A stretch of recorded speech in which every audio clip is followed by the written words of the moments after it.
আসসালামু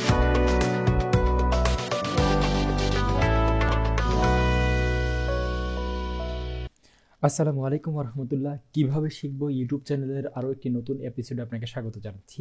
আজকের এপিসোডটি দারুণ মজার একটি এপিসোড। এই এপিসোডে আমরা দেখব মাইক্রোসফট ওয়ার্ডের মধ্যে আমরা কিভাবে কিবোর্ড শর্টকাটের মাধ্যমে আমরা আমাদের ফন্টকে পরিবর্তন করতে পারি। আমরা যারা সাধারণত টাইপিংয়ের কাজ করি, বিশেষ করে বাংলাদেশি যারা, তাদের বিভিন্ন সময় বাংলা এবং ইংরেজি দুইটা ফন্ট নিয়ে কাজ করতে হয়। দেখা গেছে বাংলা থেকে আপনি যখন ইংরেজিতে মুভ করবেন তখন কি করতে হয়, আপনাকে মাউস ধরে ফন্টে গিয়ে তারপর হচ্ছে আপনার ফন্ট চেঞ্জ করে দেন হচ্ছে আপনাকে লেখা শুরু করতে হয়।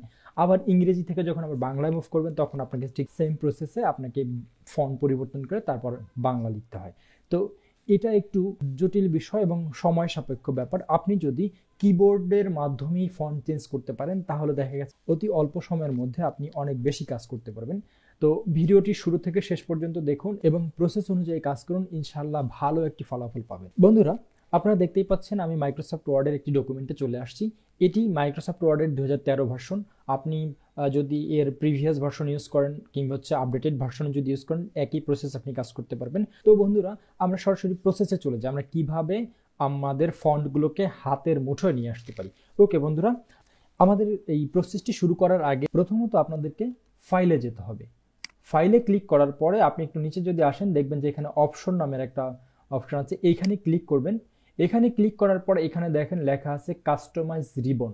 এখানে যদি ক্লিক করেন, কাস্টমাইজ রিবনে ক্লিক করার পরে এরকম একটা ইন্টারফেস আসবে ওয়ার্ড অপশন নামে।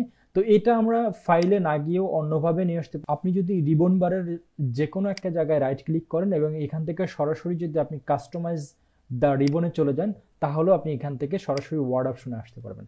তো আমরা ওয়ার্ড অপশনে আসলাম। ওয়ার্ড অপশন আসার পরে আপনাকে যেটা করতে হবে, এই যে দেখেন এখানে কাস্টমাইজ নামের একটি অপশন আছে, এইখানে ক্লিক করবেন। কাস্টমাইজেশনে ক্লিক করার পরে আপনার সামনে আরও একটি ফ্লাইং মেনু আসবে। এই ফ্লাইং মেনুর মধ্যেই মূলত আমাদের কাজ। তো এখানে দেখুন প্রথমত আছে ক্যাটাগরিজ এবং তারপর আছে কমান্ড এবং নিচে আছে কারেন্ট কিস এবং প্রেস নিউ শর্টকাট কি। এই চারটা জায়গায় আমাদের মূলত কাজ। তো প্রথমত যে কাজটা আমরা করব, এখান থেকে এই ক্যাটাগরিজ থেকে আমরা সরাসরি একদম নিচে চলে যাব। দেখেন নিচে আসার পরে আমরা এখানে ম্যাক্রোস, অল কমান্ডসের নিচে ম্যাক্রোস পাবেন, ম্যাক্রোসের ঠিক পরেই পাবেন ফন্টস। আমরা এখানে ফন্টসে ক্লিক করলে দেখেন এইখানে কিন্তু আমাদের এই যে ক্যাটাগরিজের কমান্ডস ছিল সেই কমান্ডটা কিন্তু দেখেন এখানে ফন্টে পরিবর্তন হয়ে গেছে। এখন এইখান থেকে মূলত হচ্ছে কাজটাই হচ্ছে এখানে এখন আপনি কি কি ফন্ট নিয়ে কাজ করেন। তো আমি এখানে জাস্ট দুইটা ফন্ট দেখাবো। সেটা হচ্ছে যে আমরা সাধারণত বাংলা লিখতে গেলে যেহেতু ছতুনি এমজে ফন্টটা ব্যবহার করি এবং ইংরেজি লিখতে গেলে কেউ কেউ এরিয়ালটা ব্যবহার করেন কিংবা হচ্ছে কেউ কেউ টাইমস নিউ রোমান ব্যবহার করেন। তো আমি টাইমস নিউ রোমান এবং ছতুনি এমজে এই দুইটা ফন্টকে শর্টকাট করা দেখাবো। আর ঠিক সেম প্রসেসে আপনি আপনার পছন্দ মতন যে কোনো ফন্টকে আপনি শর্টকাট করে নিতে পারবেন। তো বন্ধুরা, এখানে কিন্তু দেখেন শর্ট বাইট আছে A to Z সিরিয়াল। আমরা যেহেতু ছতুনি এমজেটাকে শর্টকাটে নিয়ে আসবো, সেজন্য হচ্ছে আমাদেরকে এস সিরিয়ালে যেতে হবে। তো আমি এখান থেকে একটু নিচের দিকে গেলাম, নিচের দিকে যাওয়ার পরে দেখেন এখানে আমি ওয়াই সিরিয়ালে চলে আসছি। আমি একটু এস সিরিয়ালে যাই। এই যে দেখেন এস সিরিয়ালে আসার পর এখানে আপনি খুঁজে বের করবেন যে আপনার ছতুনি এমজে ফন্ট কোনটা। এই যে এখানে ছতুনি এমজে। এখন দেখেন ছতুনি এমজে ফন্টটাকে সিলেকশন করার পরে আপনার যদি এটা কোনো শর্টকাট কি করা থাকে তাহলে এই যে কারেন্টস কি এর মধ্যে আপনি সেই শর্টকাট কিটা পাবেন। আর যদি করা না থাকে তাহলে প্রেস নিউ শর্টকাট কি এইখানের এই জায়গাটা ক্লিক করে এখন আপনি কিবোর্ডের কোন কিটাকে প্রেস করে ছতুনি এমজে নিয়ে আসতে চান। তবে এই ক্ষেত্রে আপনাকে একটু সতর্ক হতে হবে।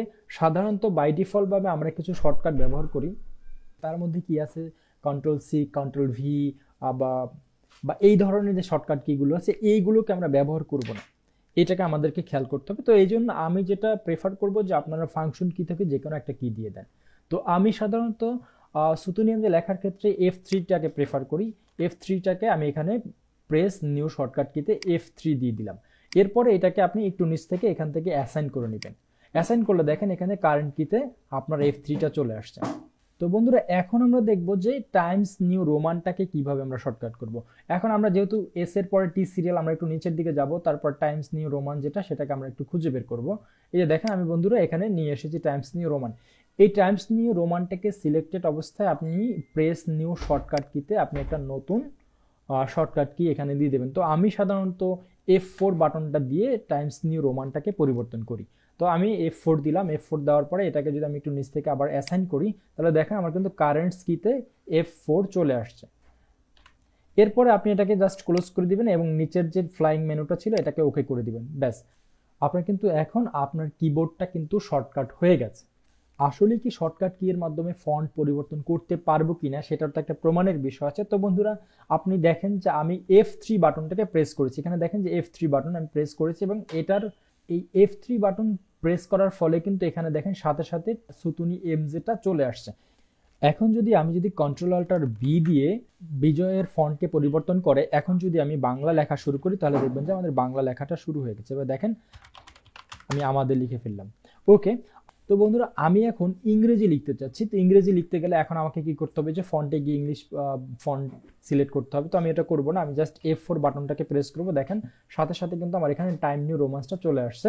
আর চলে আসার পরে এখন আমি কন্ট্রোল অল্টার বি দিয়ে বিজয় কিবোর্ডটাকে পরিবর্তন করে এখন যদি আমি ইংরেজিতে কোনো কিছু লেখার চেষ্টা করি, তাহলে দেখবেন যে এটা কিন্তু ইংরেজিতে লেখা শুরু হয়ে যাবে, যেমন আই লাভ মাই কান্ট্রি। ওকে বন্ধুরা, এই ছিল আজকের ভিডিওর মূল আলোচ্য বিষয়। তো বন্ধুরা, আশা করি যে আমার ভিডিওটি দেখে আপনারা উপকৃত হয়েছেন, এবং উপকৃত যদি হয়ে থাকেন তাহলে অবশ্যই লাইক, কমেন্ট এবং শেয়ার করতে ভুলবেন না। আর যদি আমার চ্যানেলে নতুন হয়ে থাকেন তাহলে অবশ্যই অবশ্যই please hit the subscribe button.